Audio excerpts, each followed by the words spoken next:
compromiso con el campo popular y la grande causa del peronismo que todos necesitamos. Y espero, señor presidente, que en el campo del radicalismo abandonen este silencio, que puede ser una táctica que justifique una coyuntura, que en el manejo doméstico interno haga posible alguna sonrisa, pero que realmente le va a ser muy difícil poder explicar cuando levanten las grandes banderas de las reivindicaciones populares.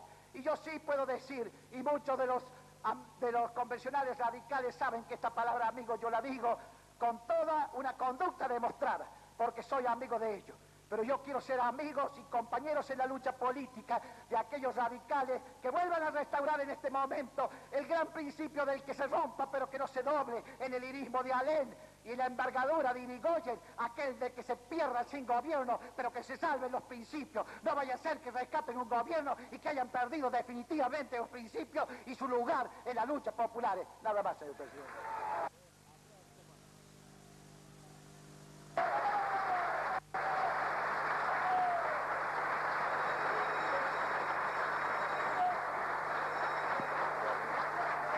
Tiene la palabra el señor convencional Serafini. Señor presidente, señores convencionales,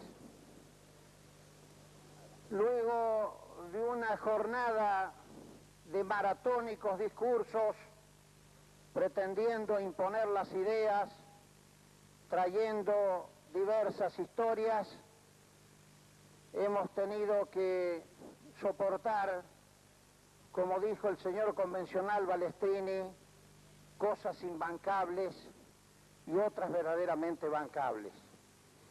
Las cosas imbancables, señor presidente, son esta serie de imputaciones aleves y gratuitas que se lanzan con absoluta y total irresponsabilidad en contra del propio reglamento que todos firmamos, todos suscribimos.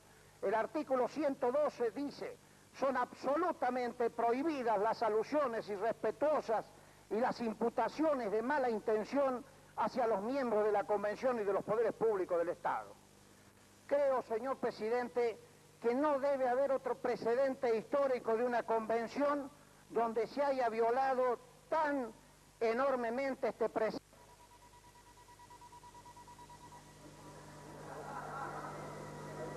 Donde se haya violado un precepto de esta naturaleza.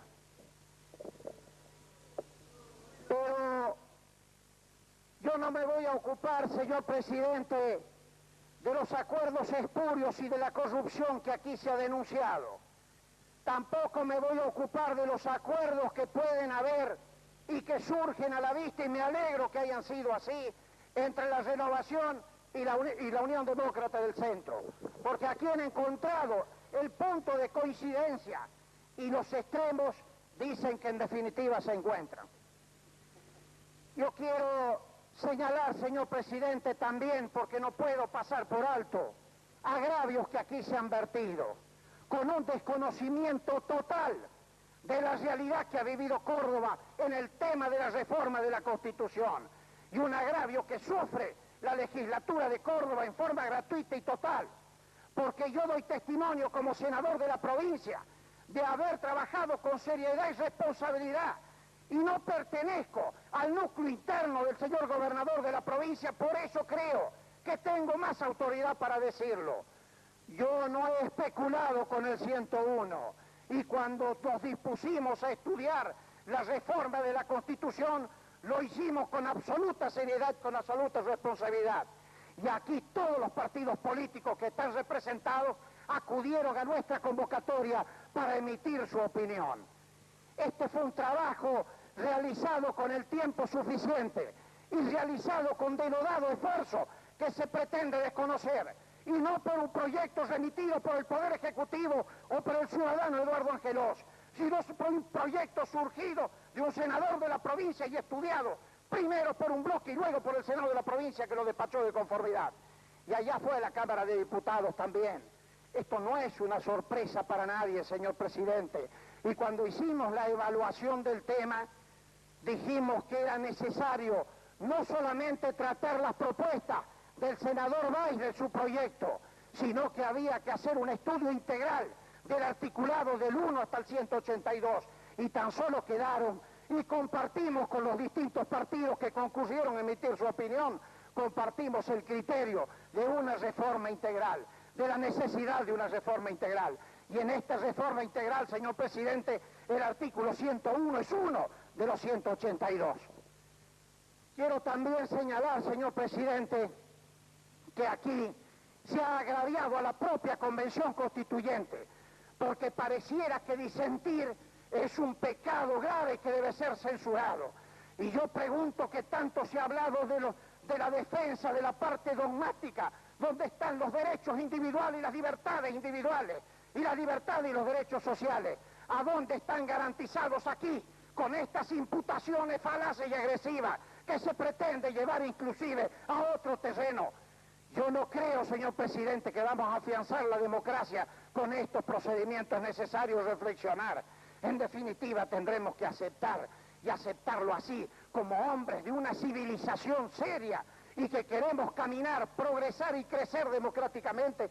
Debemos aceptar que en última instancia la democracia se define con los votos. Por eso estamos aquí todos nosotros, con igual valor cada uno de los convencionales y el debido respeto que nos merecemos todos. Dicho esto, señor presidente, yo quiero señalar también que en nuestra evaluación previa para dictar la ley de convocatoria a esta Asamblea Constituyente, hemos realizado una serie de evaluaciones. Y con respecto, vuelvo a repetir, al 101, que fue quizás el que más suspicacias despertó, pero el que menos trabajo nos ha provocado a nosotros. No ocurre lo mismo en esta instancia, donde nuestro partido, si es cierto, y bien lo ha señalado el señor convencional Orgaz, ha mantenido silencio porque es uno de los tantos artículos que estamos tratando. Sin embargo, cuando hablaba de los discursos maratónicos, yo creo que está expresado. Por suerte, pienso que la historia no se escribe aquí. La pasada está escrita y la futura la escribirán los que vienen. Quiero señalar, señor presidente, algunos aspectos que considero de interés y hacer algunas reflexiones con citas como esta.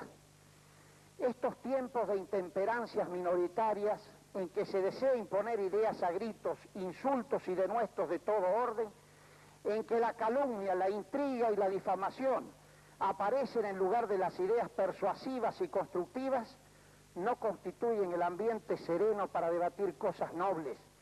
Sin embargo, tampoco creo que el avance de la nación deba detenerse por influencia de tales perturbadores del orden y de las buenas costumbres. Las ideas ajenas no son respetables, pero tenemos también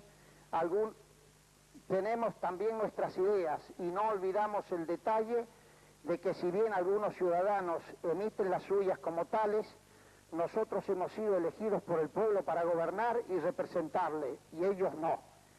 Creo que ello nos inviste de cierto privilegio y nos impone cierta obligación y responsabilidad que ellos no tienen. Con estas palabras, señor presidente, comenzó el presidente Juan Domingo Perón su discurso al país el día 3 de septiembre de 1948, es decir, en las vísperas de la sanción de la ley 13.233, que declaraba la necesidad de la reforma constitucional. Quiero señalar también, señor presidente, que en esta reforma han intervenido una serie de personalidades que han emitido opiniones y con evaluaciones también por el vía del derecho comparado de una serie de países que sintéticamente me voy a permitir citar. El Poder Ejecutivo de la Nación había encargado entonces al doctor José Figuerola, secretario de Asuntos de la Presidencia de la Nación. Y Figuerola, además de haber elaborado personalmente un estudio comparativo del texto constitucional vigente, la Constitución de 1853 y sus reformas de 1860, 1866 y 1898, y el anteproyecto de reformas recabó y obtuvo el pronunciamiento de un elevado número de especialistas cuya nómina por orden alfabético es la siguiente: Carlos A. Acevedo, Carlos A. Costa, Ramón M. Alsina, José Arias, Juan M. Vergallo Sirio, Jorge Bengolea Zapata, Miguel Ángel Bercaitz, Máximo Gómez Forgés, Carlos Muchet, Ángel Berizzo, José Canasi, Carlos Cosio, Eduardo R. Helguera, Enrique Jorge, Eduardo Jorge Lalle, Fernando Legón, Ricardo Levene hijo, Héctor Ayambías, Jorge J. Ayambías, Roberto Martínez Ruiz, Carlos Moyano Llerena,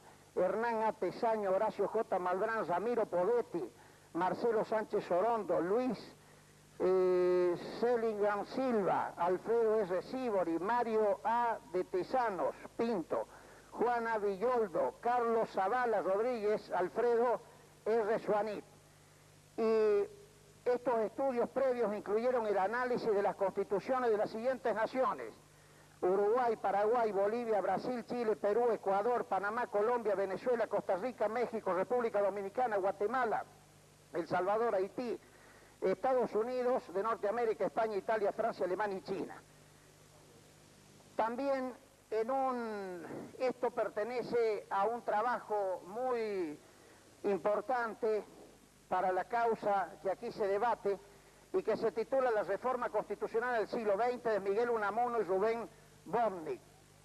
También señalan en uno de sus párrafos que en un clima de aguda confrontación política, de lo cual fue testimonio el tenor del discurso presidencial del 3 de septiembre de 1948, la oposición imputó al gobierno la intención de promover una reforma destinada a asegurar la reelección del presidente de la Nación. El propio Perón en su mencionado discurso respondió a esta imputación. La reforma constitucional encara el problema de la reelegibilidad del presidente, que acaba su mandato y termina con los impedimentos para hacerlo. Primero, por fidelidad al régimen democrático, porque si el pueblo elige a los sujetos del poder público es contradictorio que la Constitución le impida hacerlo con determinada persona, que lleva las capacidades morales, ciudadanas e intelectuales exigidas como regla general. Luego también en otro aspecto, hablando del artículo 78, dice: establecía la posibilidad de la reelección del presidente y vicepresidente de la Nación, instituto que otros países del mundo ya habían incorporado a su vida institucional y que se estimaba importante para asegurar la continuidad del proyecto de gobierno, que generalmente se prolongaba en su viabilización más allá de los 6 años del periodo. Estaba fresca la experiencia norteamericana del New Delhi del presidente Franklin Roosevelt, reelecto incluso más de 2 veces. Otros aspectos que considera también este trabajo, dice que el propio Perón más adelante cerraba la discusión diciendo: aquí el partido, aún contra mi voluntad, ha colocado al final del artículo en reemplazo de "y no pueden ser reelegidos sino con intervalos de un periodo", y pueden ser reelegidos. Es indudable que doctrinariamente este es un artículo de la Constitución que corresponde que sea así. A mí me han convencido a ese respecto. Corresponde por una simple razón, porque si el pueblo elige, debe elegir sin ninguna limitación, absolutamente ninguna limitación. Tiene prorrogado el término con la venia de la convención, señor comisional. Sigue el uso de la palabra. Sí, hola. Y esto entra dentro de esta concepción. En la sesión del 8 de marzo, el convencional Sampay, que aquí se ha citado en reiteradas oportunidades, en definitiva el mentor de la reforma en su extensa exposición, defendió la tesis de la reelección. Estados Unidos, señaló, puede elegir por tercera vez a su presidente. Y así sucesivamente, señor presidente. También se dice: en todo caso, la reelección del doctor Alfonsín, haciendo una alusión, porque es un trabajo reciente, no dependerá del permiso constitucional, sino de la decisión mayoritaria del electorado, es decir, de un acto de soberanía popular. Y es este, con o sin Alfonsín, el dato inapelable de la realidad actual. Señor presidente, yo creo, agregando a estos agravios que hoy se han vertido acá, que inclusive ha sido agraviado el pueblo de la provincia de Córdoba, porque pareciera que el pueblo no tiene o no tendría, en la hipótesis de aprobarse este artículo, la capacidad de discernimiento suficiente para votar en consecuencia al candidato que mejor le place y castigar al ciudadano Angeló si cree que así debe hacerlo. Quisiera, señor presidente, venir un poco más cerca en el tiempo y en el espacio para hacer algunas acotaciones que desde temprano vengo tomando nota sin posibilidades de usar de la palabra porque ha estado ocupado el tiempo.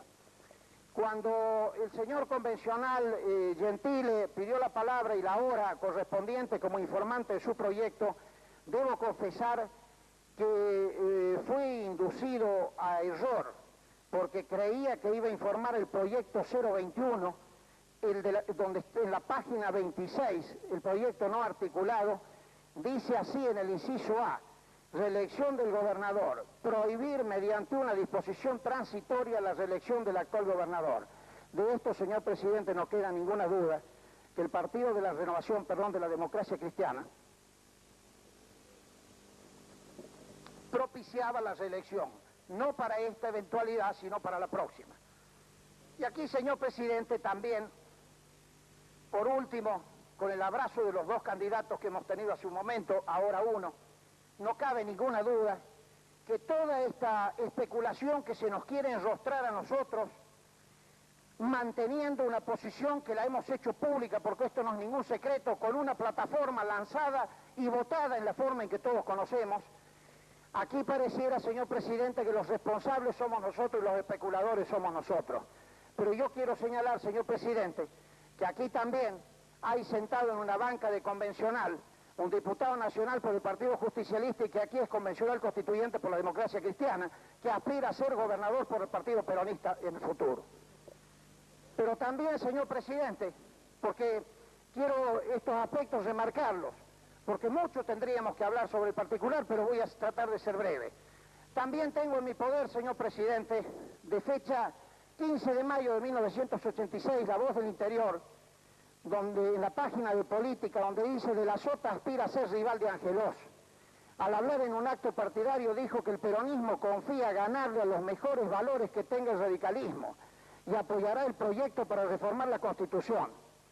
Al hablar en un acto partidario realizó en esta ciudad el diputado nacional justicialista José Manuel de la Sota, afirmó que si el oficialismo no tiene otro cambio más que Angelós para 1987, debemos dejarlo que lo lleven nuevamente. Para ello, agregó el legislador renovador, tendrán que plantear la reforma de la Constitución provincial y nosotros no pondremos obstáculo alguno. Estamos renovando y uniendo al peronismo para ganarle con verdades y seriedad a los mejores valores que tenga el radicalismo, subrayó el dirigente. Tales conceptos fueron vertidos por De la Sota durante un acto que se concretó en Barrio Primero de Mayo, durante una recorrida proselitista por la seccional quinta de esta capital. Señor presidente, estas consideraciones me relevan de otros comentarios. Tan solo me resta por decir, para quienes hablaron de la soberbia en primer lugar, de que pienso que aquí quienes se ven perdidosos en la votación quieren imponer las razones por su soberbia y en definitiva tener el resultado que propician, sin respetar la democracia y la libertad de voto de cada uno.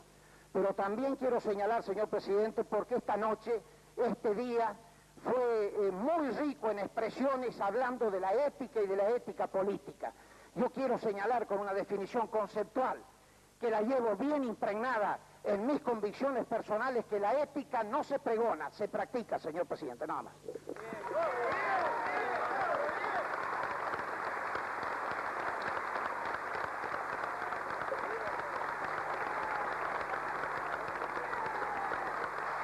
Tiene la palabra.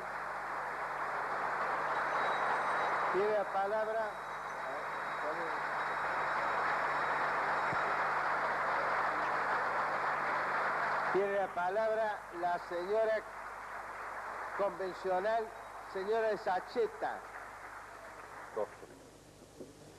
Señor presidente, honorable convención. El convencional Montes ha aludido al espurio pacto Angelós-Berkovich-Rodríguez y ello compromete lo actuado por el bloque de diputados justicialistas. Que sean ellos los que pidan la rendición de cuentas. Yo solo quiero recordar el eslogan utilizado por la Renovación y la Democracia Cristiana: vota la 5, vota De la Sota; vota la 2, vota Berkovich. Berkovich obtuvo 250.000 votos. Nada más, señor presidente.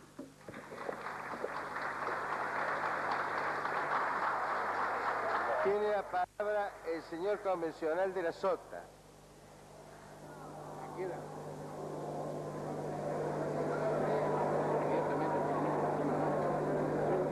Señor presidente, señores diputados constituyentes, una historia florentina. Esta ciudad donde tanto se practicó las disecciones sobre el arte del buen gobierno, nos dice que una vez reunieron a lo más granado de la inteligencia de la nobleza, del comercio y del campesinado. Los reunieron a un solo efecto: preguntarles cuál era la virtud más importante de un hombre público. Y esos florentinos contestaron de que la virtud más importante era la grandeza equiparable al respeto de la pluralidad. Mirando hacia atrás sobre lo que ha sido este largo debate de la constituyente de los cordobeses, y mirando principalmente hacia adelante, con la prudente audacia necesaria, con la decisión y también con la temperancia que estos nuevos tiempos nos exigen. Tal vez vaya llegando el momento de imitar a esos vecinos de Florencia. Tal vez vaya llegando el momento de tratar de instrumentar gestos de grandeza y recoger los frutos de este largo debate, cualquiera sea el sabor de esos frutos. Nuestro bloque, este bloque del Frente de la Renovación, durante esta larga sesión en todos los tonos, ha venido defendiendo sin vacilar, casi hasta el borde del abismo, una posición que considera justa, una posición que considera expresa una manera de ver la realidad de hoy. Y esta discusión, que ha sido una confrontación fuerte y ríspida, a mi juicio no ha estado signada ni por la intemperancia, ni por la extrema división, ni por este viejo y lamentable hecho de los argentinos de cavar trincheras entre nosotros. Esta idea maniquea de la política, de los que sustentan una posición y son buenos, y aquellos que estén con mi posición también son buenos, y los que sustentan otra posición y los que estén con esa posición son irremisiblemente malos. Yo creo que los tiempos vividos nos están enseñando a los cordobeses y a los argentinos que los hombres no somos ni angélicos ni demoníacos. Somos hombres, con aciertos, con errores, con virtudes. Y los desubicados de los tiempos recientes privilegiaron siempre la confrontación y el odio. Los desubicados de la historia de los argentinos apuntaron siempre a ahondar diferencias, a no valorizar lo conquistado, priorizando siempre aquello que nos parece insuficiente y minimizando cosas que han sido el resultado del esfuerzo cotidiano de hombres y mujeres de distintos partidos políticos. Yo creo que estamos transitando el camino de la construcción de la democracia. Lo vamos haciendo lentamente, pero sin prisas y sin pausas. Hay arriba de su mesa, señor presidente, un proyecto de declaración que me he permitido presentar con mi firma pocas horas antes de esta sesión, en la cual recojo el llamado del presidente Alfonsín frente a la hora que esta democracia vive, coincidiendo plenamente con él en la condena a los nazis, en la condena a los que destruyeron la convivencia nacional, en la condena a aquellos que hoy vuelven a formar centros cívicos de triste memoria entre los argentinos y justifican lo injustificable diciendo que después de Hiroshima todo está permitido, porque ellos estaban entre los que torturaban y no entre los que padecían la tortura. Consolidar el sistema es un desafío que ha sido señalado muy bien por mi amigo Orgaz y que debe ser ineludiblemente, a mi juicio, el aspecto que más debe preocuparnos a los cordobeses y a los argentinos. Consolidar un sistema que ha pecado de inestable. Nosotros los renovadores estamos fraguados en duras batallas, porque crecimos en la Argentina de los golpes de Estado. Queremos ser la otra pata que sostenga esta democracia que hemos reconquistado entre todos. Porque vivimos en medio de la violencia y la injusticia. Estamos firmemente comprometidos a levantar la bandera de un humanismo pacifista que cuestiona un modelo social que no nos abarca plenamente, pero que lo cuestiona para cambiarlo en paz y en el marco de una revolución legal que dé garantía de supervivencia a la pluralidad de los argentinos. Y esta Argentina no ha sido plural.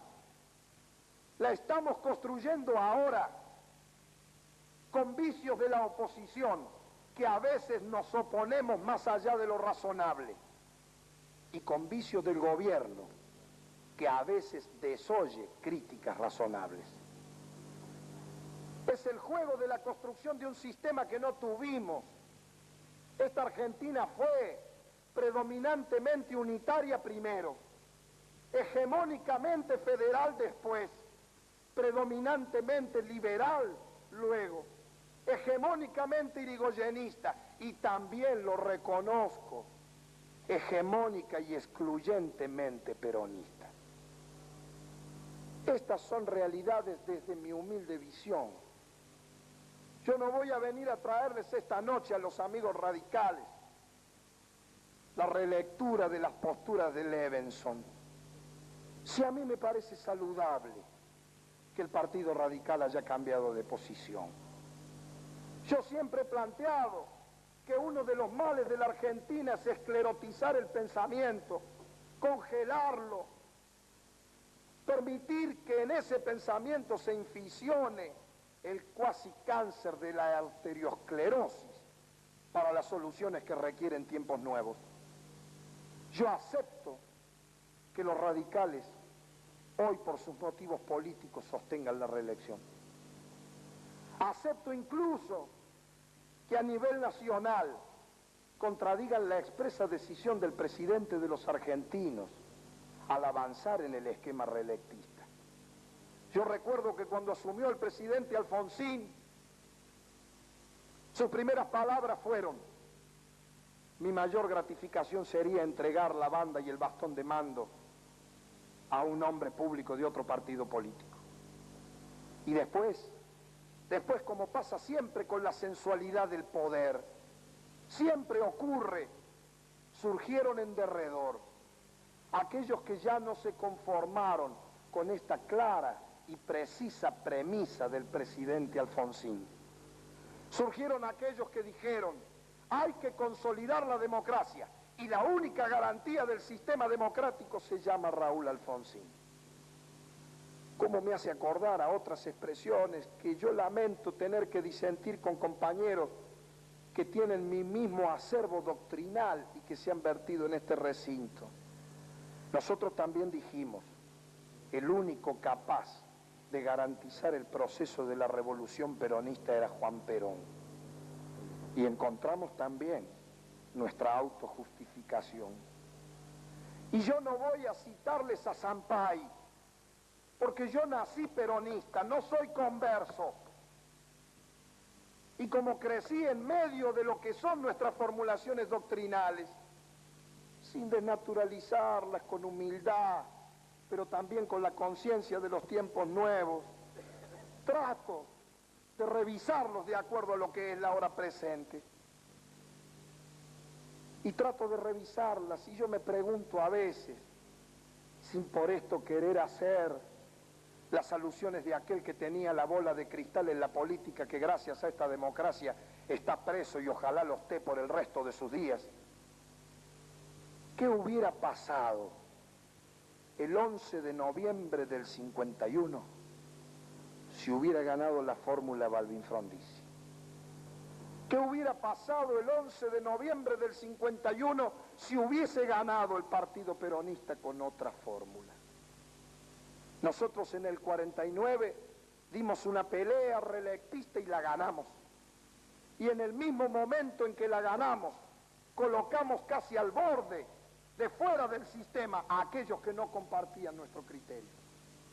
Yo sé que esto no es rentable políticamente que lo diga yo hoy. Aquí se ha señalado en varias oportunidades de que estamos en medio de una interna de normalización de nuestro partido. Y no van a faltar las voces que me van a salir a condenar por audaz heterodoxo, por destructor de dogmas que están incorporados supuestamente en la historia común de los peronistas. Pero yo creo que en estas etapas de la vida del país, uno en serio, por encima de las condenas de aquellos que tienen lengua fácil para agraviar, porque no tienen ideas para discutir, tiene que tratar de seguir quedándose con las ideas. Y yo no sé si tengo algún derecho a hacer invocaciones a la ética, a la doctrina política, a la descalificación de aquellos que, respetando mi misma idea de la pluralidad, piensan de manera diferente a lo que yo pienso. La ética es una concepción individual del actuar humano, en cualquiera de los ámbitos de la vida cotidiana. ¿Por qué va a tener más ética aquel que está en contra de un artículo formal de la Constitución que aquel que está a favor? Yo no vengo a juzgar ni la ética ni la decisión política de los amigos radicales. Vengo a decir, eso sí, que tal vez algunos en medio de este clima piensen que sería saludable que De la Sota diga que va a votar por el sí. Entre las muchas cosas que los políticos escuchamos cotidianamente, entre las muchas razones que se esgrimen por parte de aquellos que conforman lo que ahora se llaman los círculos de imagen de opinión, las tareas de encuestas, de muestreo y de rastreo de lo que es la voluntad ciudadana, yo he escuchado este consejo. A mí me han dicho: De la Sota, el problema del 101 está terminado, el radicalismo ha conseguido sus votos, más allá de cómo son esas adhesiones, que esto tampoco viene al caso, que yo ni siquiera arroje una sombra de duda, porque en serio y convencidamente hablo de la Argentina plural. Te convendría tal vez ahora para aquellos sectores decir que con grandeza adherís y terminemos este asunto. Tal vez si yo dijera ahora en este momento de que en base a estas reflexiones y a estas convicciones que planteo sobre la mesa, si dijera que sí, cosecharía algún aplauso. Yo estoy convencido que podría cosechar aplausos, pero no respeto. Y yo creo que entre adversarios que queremos un mismo fin, más importante que el aplauso es el respeto, por sabernos compartiendo el mismo camino de la construcción de la democracia, por sabernos respetándonos en nuestras distintas maneras de pensar. Yo no quiero aplausos de aquellos que no adhieran racional y emocionalmente a lo que nosotros expresamos. Aspiro a cosechar respeto. Y aspiro a cosechar respeto diciendo pura y simplemente porque esta bancada de la Renovación Peronista dice que no a este proyecto.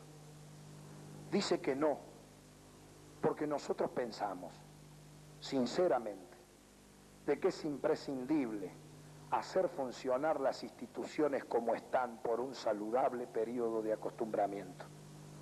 Algunos pensarán de que es muy grave que yo abogue en derecho propio. Se ha dicho aquí que voy a ser el candidato a gobernador de los peronistas. Yo no me atrevo a decirlo. Hay una elección de por medio. Y yo he crecido dentro de mi partido formándome en la adversidad y en las derrotas. Y aquellos que hemos crecido políticamente en la derrota, tenemos una actitud de mesura y de templanza, tanto para la derrota cuanto como para el triunfo. Yo no estoy abogando por mí mismo, estoy planteando una convicción. Creo que los amigos radicales están en su justo y legítimo derecho de obtener una votación favorable. ¿Y por qué no voy a decirlo? Que aquellos que voten de la bancada del Partido Justicialista lo hagan también por convicciones que hagan a sus principios. Quiero al mismo tiempo decir de que en esta Córdoba que estamos construyendo, yo creo que nos necesitamos todos, muchachos. Nos necesitamos todos para construir el futuro. Necesitamos a los mejores liberales, a aquellos que sigan teniendo el espíritu progresista de ese glorioso gobernante que fue Ramón J. Cárcano, con 2 períodos de gobierno en esta provincia y que ya no les pertenece a ustedes, es patrimonio de todos los cordobeses. Necesitamos radicales que sigan manteniendo la firmeza, el empuje constructivo de ese hombre al cual confieso, admiro sinceramente, que se llama Amadeo Sabatín, ese que dijo: caminos en el sur, agua en el norte y escuelas en toda la provincia, y al cabo de su mandato pudo exhibir limpiamente de que no le hacía falta cláusula de compromiso, había cumplido. ¿Y cómo no voy a querer que aprovechemos también la pasión constructiva de aquellos que pusieron energías y caminos con el gobierno de Arturo Zanichelli? ¿Y cómo no voy a plantear que seamos capaces, los cordobeses, de recuperar la vocación industrial productiva de ese gran gobernante que es el único que cito de mi fuerza política, que fue el brigadier San Martín?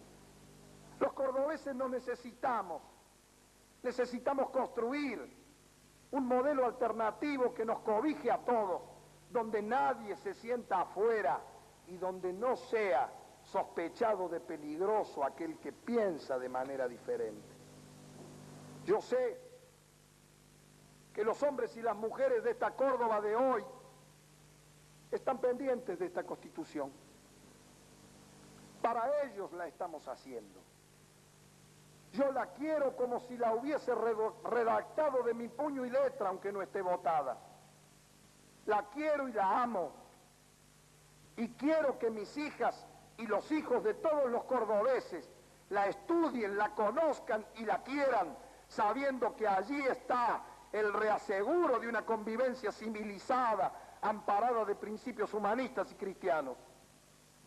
Esta Constitución ha traído a este recinto el debate de este punto y va a traer otros puntos en los cuales también vamos a coincidir y discrepar. Los renovadores esta noche, por encima de las lecturas de declaraciones periodísticas, también queremos demostrarle a los cordobeses que podemos convivir pacífica y ordenadamente con los amigos radicales y con las otras fuerzas políticas. Y queremos demostrarle a los cordobeses que no traíamos una intención exclusivamente especulativa. Si así hubiese sido, cuánto más rentable sería abandonar el principio y sumarse a la mayoría ya conquistada por el oficialismo. Estamos dando muestra de que tenemos una firmeza responsable, que priorizamos la convivencia entre nosotros. Y aquí se ha hablado y vuelto a hablar una y otra vez de la reelección de Angelós. Y mi amigo Angelós, hasta ahora, públicamente nunca ha dicho que quiere ser reelecto. Yo no sé si él esta noche le prenderá fuego a su almohada, porque a lo mejor ya conoce lo que pasa por su cabeza, como tantas veces ha dicho. Yo no sé si iniciará la campaña electoral mañana. Sí sé que desde nuestro punto de vista, la tradición reelectista en Argentina no ha servido para consolidar el sistema. Pero no tengo por qué descreer de antemano que aunque este principio no esté acorde con lo que nosotros planteamos, los amigos radicales no vayan a extremar las medidas para que no se desnaturalice el proceso de la construcción democrática. Porque en esto queremos contribuir a soportar con ustedes el costo de poner bajo la égida de la supervisión del Parlamento.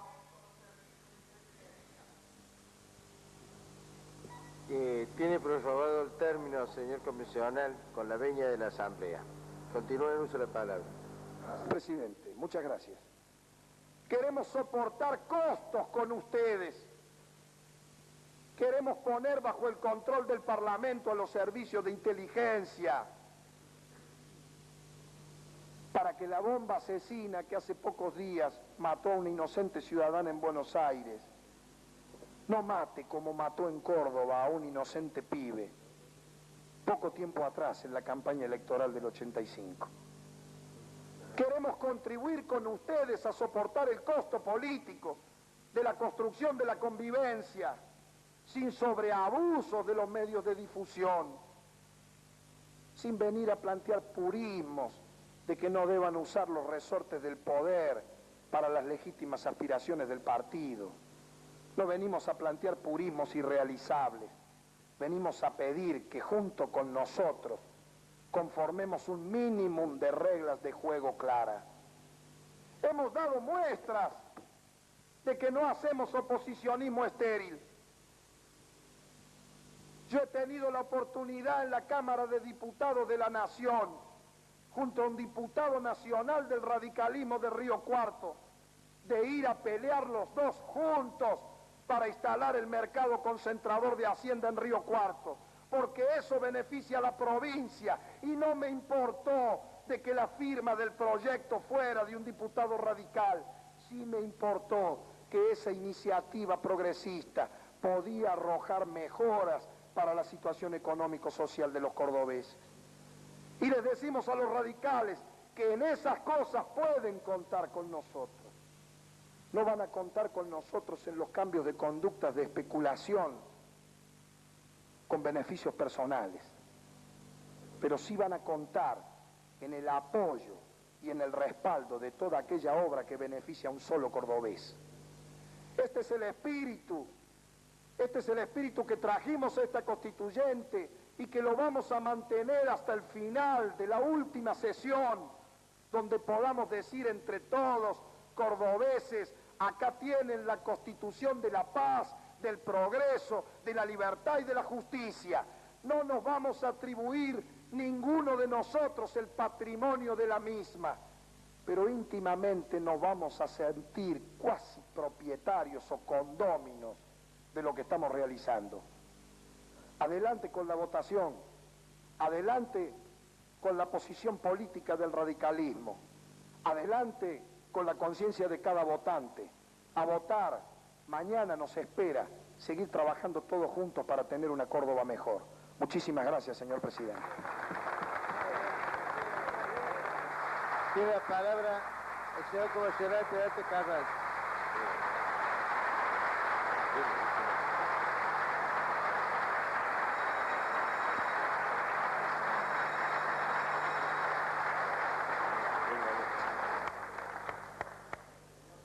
Tiene palabra el señor Peralta Carranza.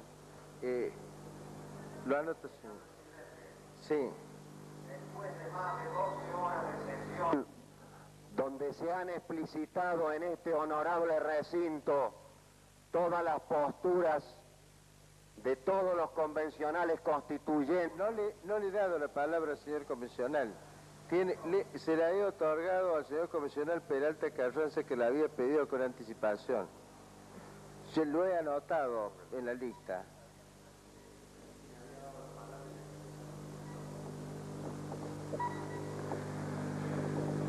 La palabra al señor convencional Peralta Carranza.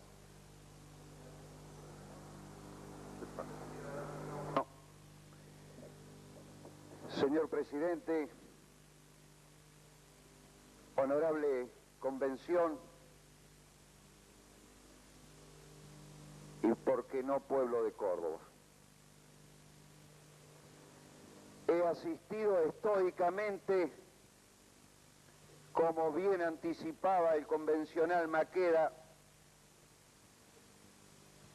a el esbozo y la explicitación concreta de lo que la conciencia de cada uno de los convencionales aquí presentes les dictaba. He escuchado con tanta atención, pero no sé si con tanta capacidad, como para no marearme entre Samuelson y Discépolo, entre Aristóteles y Perón. Pero debo reconocer y agradecer a mis pares haber aprendido tanto en tan poco. Soy hombre que ha venido a esta constituyente desde una identidad. Soy un hombre del movimiento nacional justicialista. Yo no me voy a sumar a condenar o absolver a mis propios compañeros, ni tampoco voy a especular con una realidad concretada en estas instancias que tienen que ver más con un error de método que con el espíritu que traemos todos los convencionales constituyentes, como bien lo manifestó el compañero de la Sota a esta convención. Pero también es válido que en este instante, ni antes ni después, explicitemos lo que cada uno llevamos en nuestra conciencia. Sabe esta constituyente que circunstancias por mí no buscadas podrían ser buen argumento para decir que no tengo una posición tomada. Saben también los señores constituyentes, y especialmente mis compañeros, que nunca fui hombre de hombres. He sido, soy y seré hombre de una sola causa. Y esa causa, que tenía un líder, me enseñó que la política era una actitud de servicio al pueblo.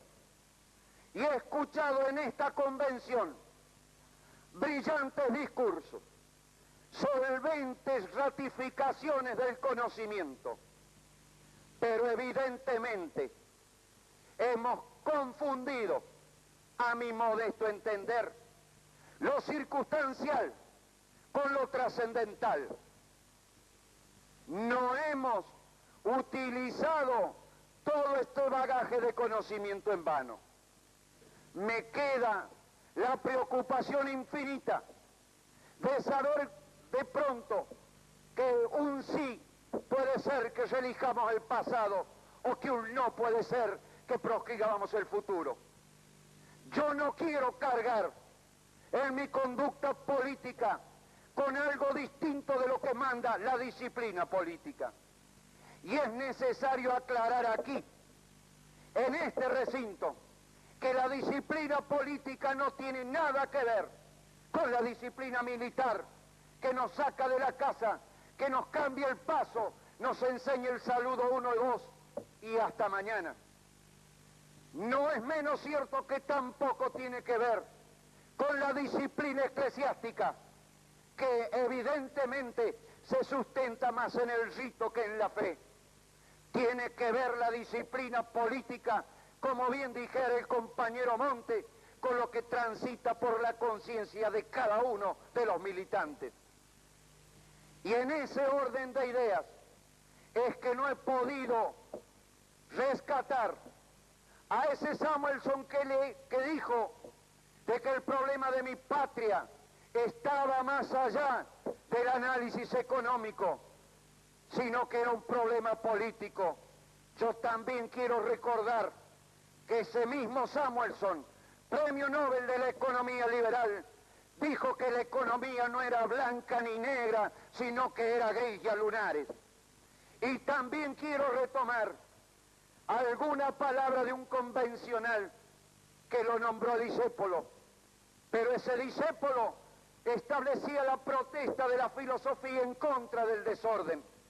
Y debo decir que en esta constituyente existe un evidente desorden. El desorden del tratamiento de una constitución que nos permita a nosotros, representantes del pueblo, tratar aquellos derechos y garantías y aquel preámbulo que nos garantice que cada instrumento, sea la reelección o sea, por otro lado, la no reelección, que sepamos a qué aplicamos este instrumento. Ninguno de los jurisconsultos, de los políticos y de los prohombres públicos de la sociedad cordobesa y de la nación, aún de la América Latina y del mundo, arriesgó un sí o un no sin saber qué es lo que estaba autorizando. Y debo confesar públicamente ante mis pares que saben que no participo en la lucha interna. Y tengo que confesar también ante mis pares de los circunstanciales adversarios de ideología que aquí lo que está en juego es la conciencia de cada uno de los constituyentes y es también la conducta pública y política que cada uno asuma para dar testimonio ante la historia de si hemos sido capaces de superar viejas antinomias, pequeñas rencillas en honor a un pueblo de Córdoba que está esperando que consagremos en el preámbulo, en la parte dogmática de la Constitución y en las leyes especiales todos los instrumentos que legitimarán el ejercicio por una nación más libre, por una provincia más integrada a esa nación libre y por una conciencia más pura sobre la justicia social, que es en definitiva lo que quisiera saber si de esta Constitución va a salir consagrada. No me bastaría decir un sí o un no para quedar bien con algún compañero o algunos compañeros que con legítima capacidad y aspiración preguntaban qué iba a decidir. Debo reconocer que mi decisión no es fácil, mucho menos simpática, pero es consciente, es responsable. No me animo a vertir un sí para proscribir, ni me animo a invertir el concepto y votar un no para renegar mañana de lo que dogmáticamente no hayamos sabido consagrar. Esta razón y no otra, ninguna diferencia política puede reclamar un consenso de conciencia cuando el deber es lo que está de por medio. Y es mi deber, como representante del pueblo, dejar sentado en esta constituyente que más allá de los epítetos agraviantes y más acá de las flores que podamos tirarnos, está el deber de cumplir con lo que le dijimos al pueblo. Y yo recorrí los caminos de mi provincia y recorrí diciendo sí, pero ese artículo no era el único de la propuesta. Nuestra propuesta tenía la reelección en un marco, con una filosofía y con una propuesta consciente de lo que queríamos para la Córdoba del futuro. Desgraciadamente, no por la voluntad de los peronistas, el tratamiento invertido de esta ley me pone en la incertidumbre de decidir. Y en esa incertidumbre no quiero coquetear con ninguna especulación. Tan solo quiero cumplir con el deber de mi conciencia.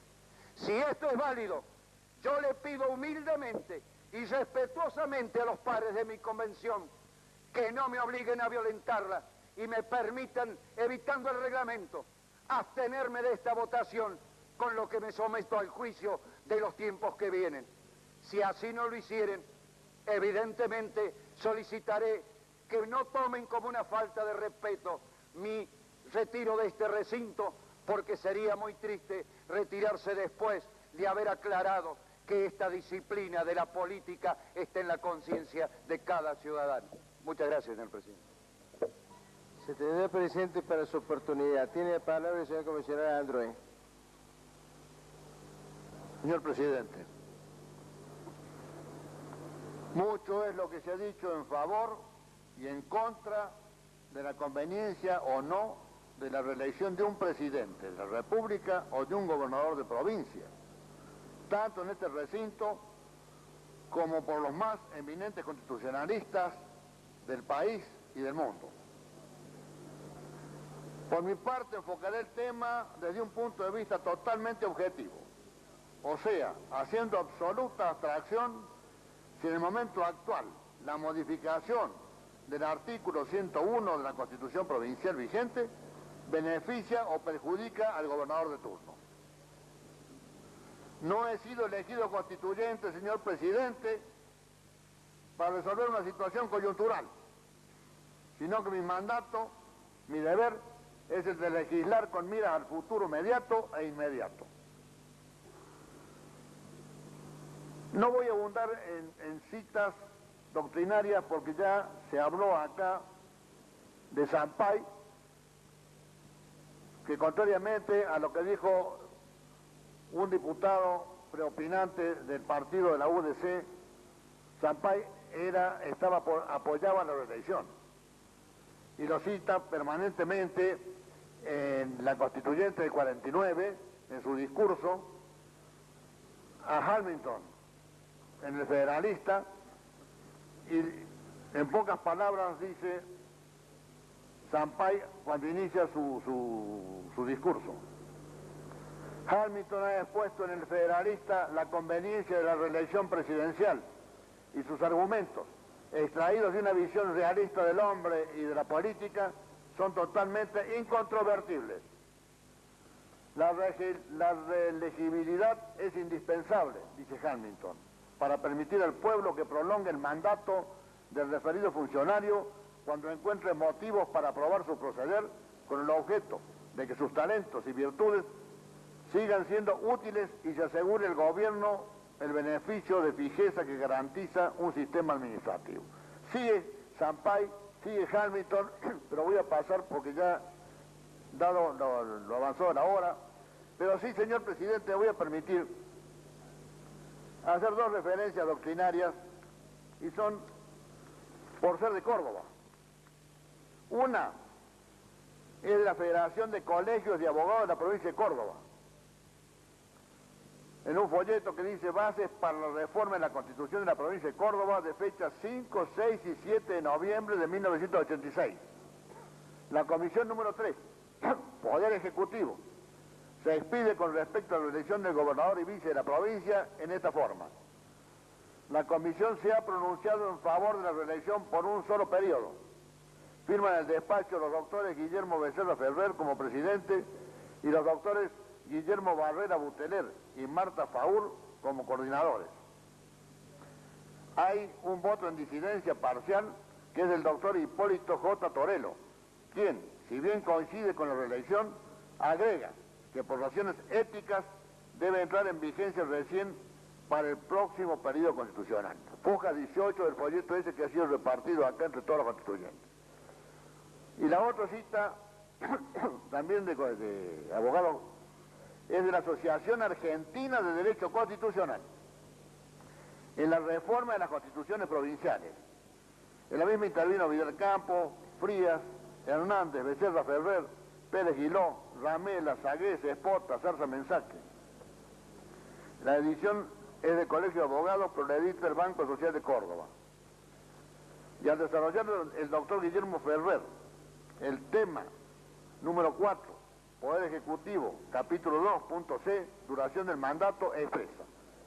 En la Convención Provincial Constituyente de 1949, el miembro informante del despacho de la mayoría, doctor Alberto Novillo Sarabia, cita en apoyo a la reforma propuesta palabras del doctor Roca, cuando en 1922 decía: la duración del mandato del gobernador y vicegobernador es de toda evidencia insuficiente para desarrollar pensamientos políticos y administrativos de carácter orgánico. Si se observa el tiempo que normalmente absorbe la simple difusión de los proyectos de ley, ha constituido por ello, desde antes de la reforma de 1870, en cuya oportunidad fue proyectado un plazo de 4 años, un constante anhelo de opinión autorizada al establecimiento de mayor término para el desempeño de las funciones ejecutivas. Diario de sesiones de la Constituyente de la provincia de Córdoba del año 49, página 521. Y continúa Ferrer: coincidimos con que el mandato de 4 años es breve y puede resultar insuficiente para completar una tarea de gobierno.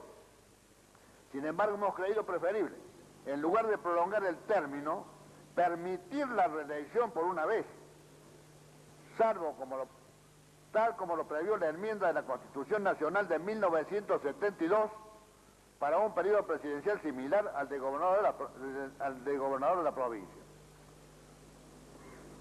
Con ello, un gobernador que vive practicando una buena obra de gobierno, si es ratificado en el cargo en elección popular a los 4 años, tendrá tiempo necesario para culminar su labor. Si no fuera ratificado, pareciera que fuera preferible el mandato de 4 años y no mantener por más tiempo en funciones a un gobernador que no goza del consenso necesario.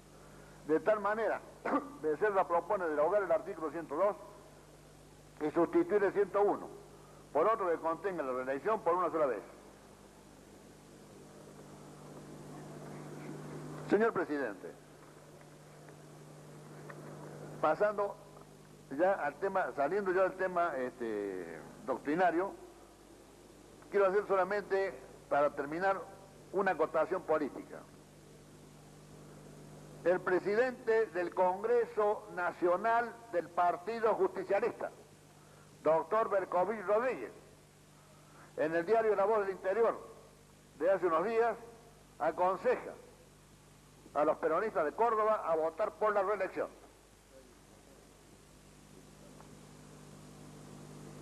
Yo adelanto mi voto a favor de la reelección, a favor del despacho del 101 como está, el despacho de la comisión. Pero aclaro, y quiero dejar bien claro, que por el hecho de votar por la afirmativa, no soy corrupto, ni tengo nada que ver con un pacto espurio al que ha hecho referencia un constituyente preopinante. Mi trayectoria de hombre de bien es conocida en Córdoba, desde el año 1943, que actúo en el partido peronista sin claudicación alguna.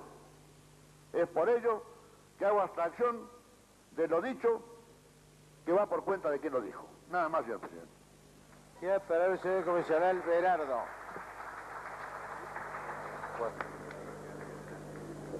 Señor presidente, honorable convención.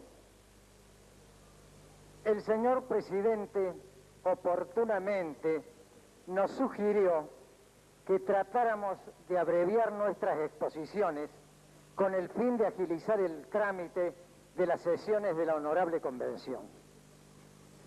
Por otra parte, hace pocos días, para ser más preciso, el 3 de este mes, el arzobispo de La Plata, Monseñor Antonio Coarracino, en su mensaje de Cuaresma, dijo lo que se puede leer en Diario Clarín de esa fecha, página 15, que los argentinos estamos fatigados de tanto parloteo politizado e ideologizado.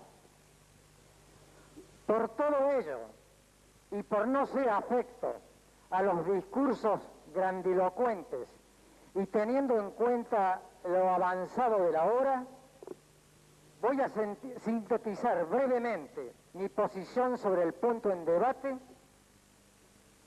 sin contestar ni rebajarme a contestar los agravios que profiriera y que manifestara el convencional Montes. Mis puntos de vista y las 10 razones que a mi modo de ver justifican la inclusión sin cortapisas de la norma de la reelección del gobernador y del vicegobernador en la ley fundamental de la provincia son las siguientes. Primero, he sostenido tal principio en la cátedra universitaria desde que la gané por concurso en el año 1947 hasta el año 1986, es decir, hasta el año pasado en que dejé la Casa de Trejo, prácticamente 40 años. Segundo, esa misma tesitura la sostuve reiteradamente durante la campaña electoral para las elecciones de convencionales constituyentes que me permiten hoy estar aquí sentado. Y nunca, ni mi partido, ni mis correligionarios, ni nadie me recriminó tal postura, ni me dijo que estaba equivocado. Tercero, el peronismo siempre fue contrario a las inhabilitaciones personales injustas, a las proscripciones arbitrarias de personas, grupos o partidos, y a todo condicionamiento político que distorsione la libre expresión de la ciudadanía a través del voto popular. La democracia no proscribe, solo hay autoproscripciones, autoexclusiones. En la democracia hay cabida para todos, excepto para aquellos que reniegan del sufragio popular o que transitan el camino de la violencia, de la ilegalidad o de la irracionalidad, y por lo tanto apuestan al desencuentro y a la fragmentación de la sociedad argentina, olvidando que la paz y la concordia configuran el clima propio de la forma de gobierno y del estilo de vida democrático.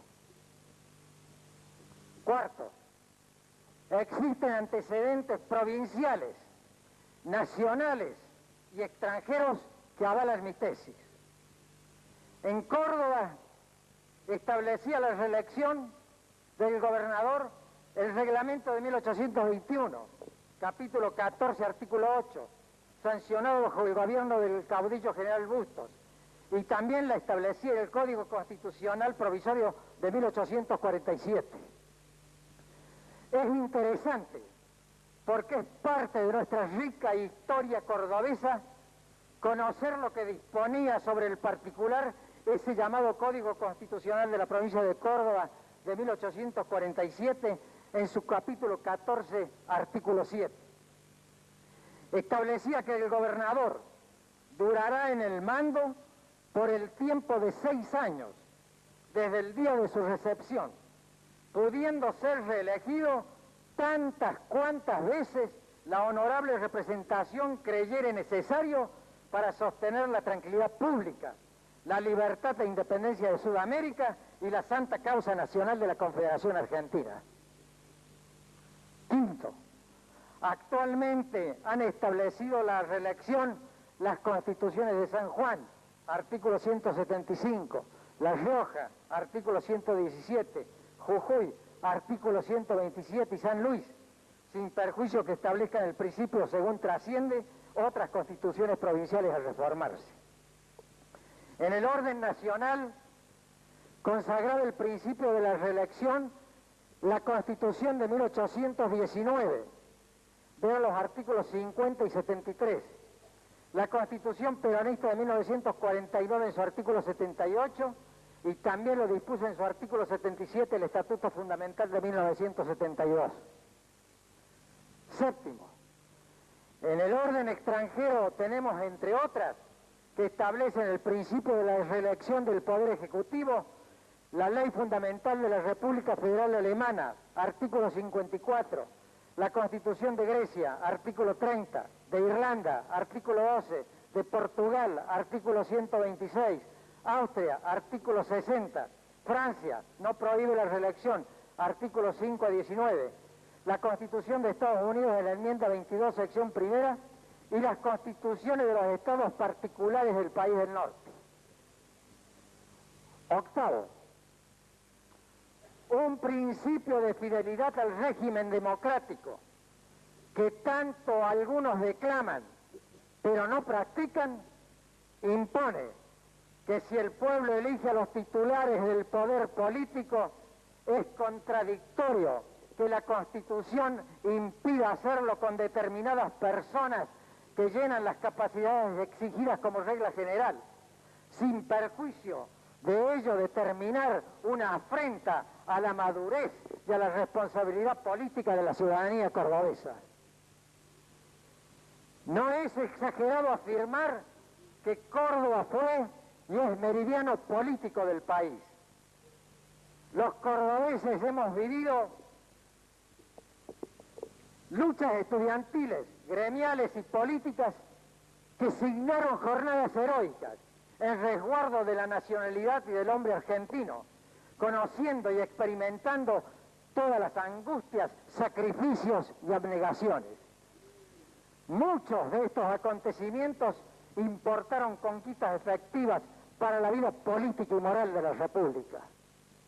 Los hombres y mujeres de nuestra provincia tenemos vocación, actitudes y comportamientos democráticos que se traducen en una conducta cívica esclarecida y muy responsable.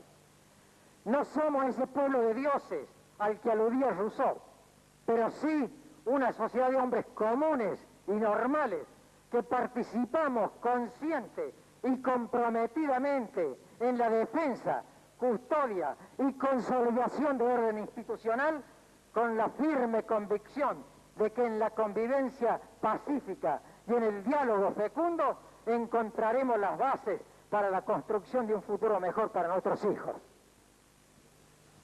Noveno, una de las notas características del régimen republicano es la renovación periódica de los gobernantes, pero ese principio no se ve alterado porque se establezca la posibilidad de reelección del gobernador y vice. El principio de la periodicidad en las funciones públicas debe conjugarse y armonizarse con el principio democrático de la soberanía del pueblo y del sufragio como llave que abre las puertas del régimen republicano y representativo.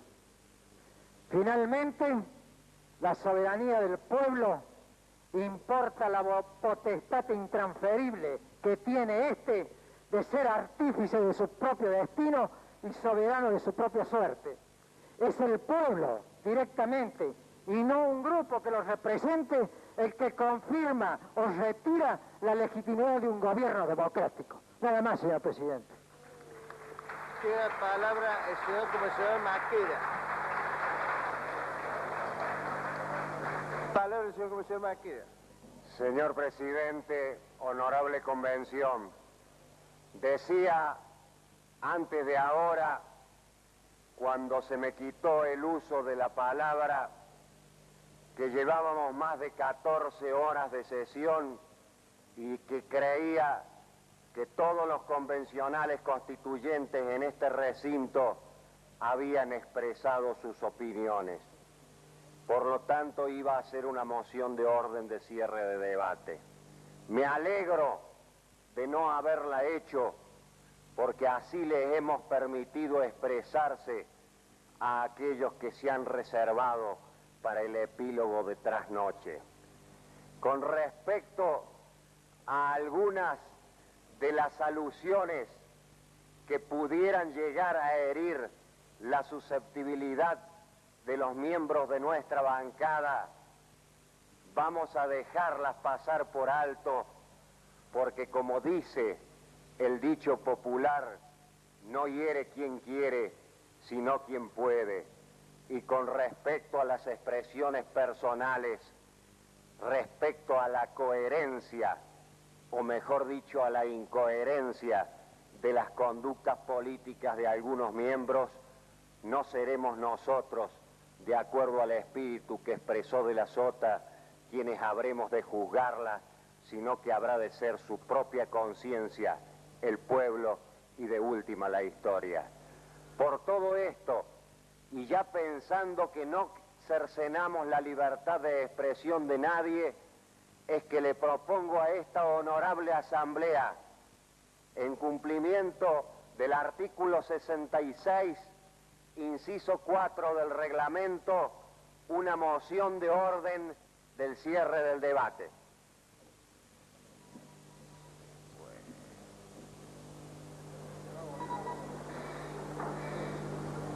Habiendo una moción de orden, señor comisionado Rufaín, no corresponde darle la palabra. Ahora sí que entiendo que corresponde tratar antes de esa moción de orden el pedido que hizo el ex señor comisional Peralta Carranza, en el sentido de que la Asamblea lo liberase o de emitir su voto.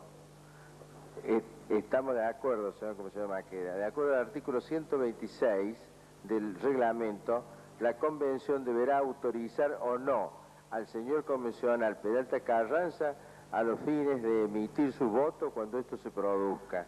Por lo tanto, solicito que los que estén por la afirmativa se sirvan levantar la mano. Autorizado por la Asamblea Constituyente, de acuerdo al artículo 126, el señor convencional Peralta Carranza a abstenerse. En consideración la moción de orden del señor convencional Maqueda, de que se dé por cerrado el debate. Los que estén por la afirmativa, si me hace levantar la mano. Aprobado. Corresponde votar el artículo 130. Está cerrado el debate, señor convencional. Tenemos primero que votar la moción de orden. De acuerdo al artículo 120 del reglamento, en nombre de la bancada del peronismo renovador y la democracia cristiana, solicitamos el voto nominal de esta asamblea para el artículo 133 en tratamiento. Para que sea nominal necesita el apoyo de una quinta parte de la asamblea. Los que estén por el voto nominal, sírvanse levantar la mano. Aprobado. Se va a proceder a votar el artículo 113 en forma nominal. Perdón, 133 en forma nominal. Por secretaría se leerá el nombre de los señores constituyentes. Los que estén por la afirmativa, sírvanse manifestarlo de esa forma, y los que estén por la negativa, también, a viva voz. Señor convencional Adecasis. Señor convencional Calino. Señor convencional Alciati. Señor convencional Anelotti. Señor convencional Andrés. Señor convencional Aracena.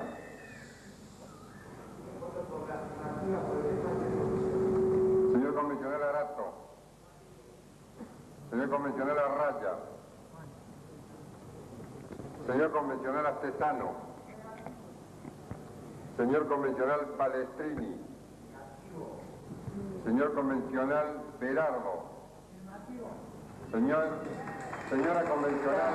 La barra deberá abstenerse de hacer manifestaciones cuando los señores convencionales emitan sus votos. Señora convencional Berkovich Sacheta. Señor convencional Bergani. Señor convencional Bertarelli. Señor convencional Brook. Señor convencional Cáceres Boví. Señor convencional Caferata Nores. Señor convencional Calvo. Señor convencional Capdevila. Señor convencional Carbonetti. Señor convencional Carrito. Señora convencional Casari de Alarcia. Por el señor convencional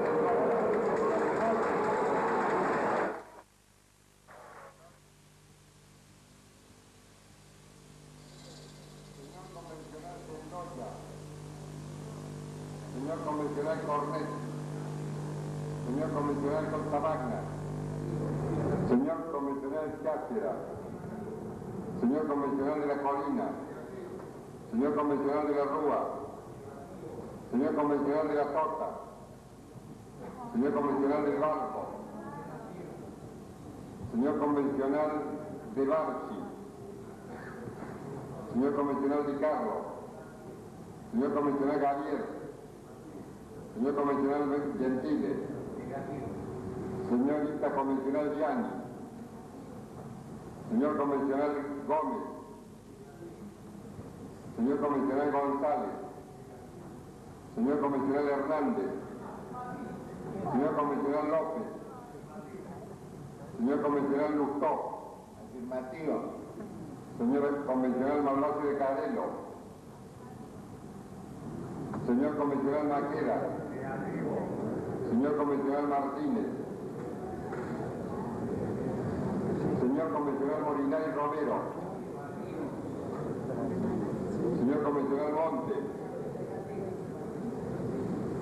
señor convencional Montilla, señor convencional Morales, señor convencional Mosquera, señor convencional Muñoz, señor convencional Lacuzzi, señor convencional Obregón Cano, señor convencional Orgaz, señor convencional Ortiz, señor convencional Páez,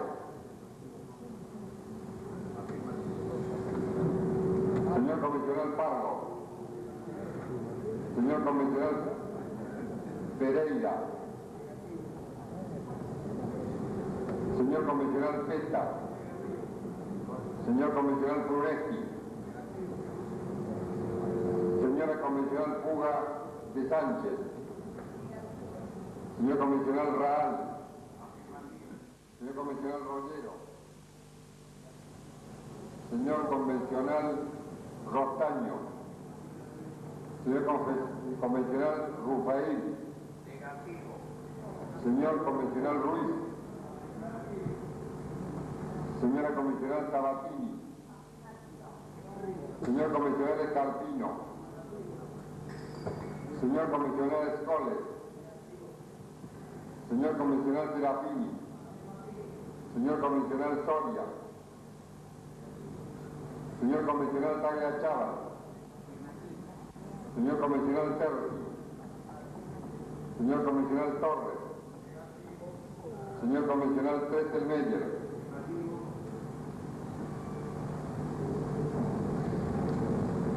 han votado por la afirmativa 44 señores convencionales.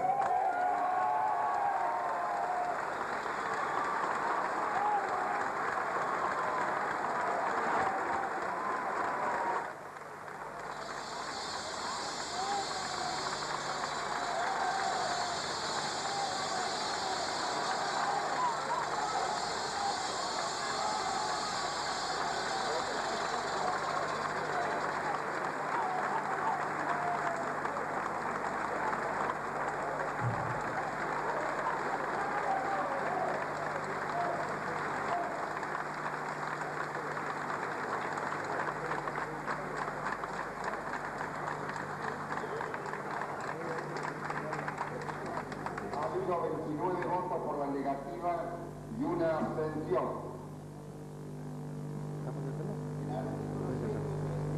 Ha sido aprobado por 44 votos, con los requisitos establecidos en el reglamento. De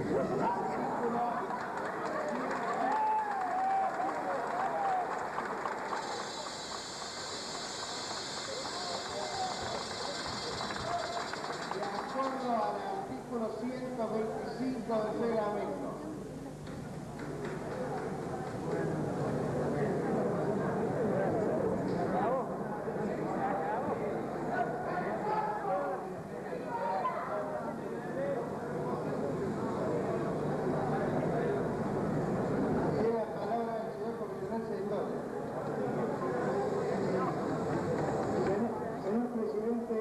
Cedo la palabra al convencional Maqueda porque pudo observar que lo solicitó con un brevísimo intervalo anterior al mío. Tiene la palabra el señor convencional Maqueda. Señor presidente, dado lo avanzado de la hora, propongo que la Asamblea pase un cuarto intermedio hasta mañana a las 16 horas. Hoy, perdón, la rectificación, hoy a las 16 horas. A consideración la moción de orden del señor considerador Maqueda. Lo que tengo la alternativa es hacer la mano, aprobado. La Asamblea pasa a cuarto intermedio.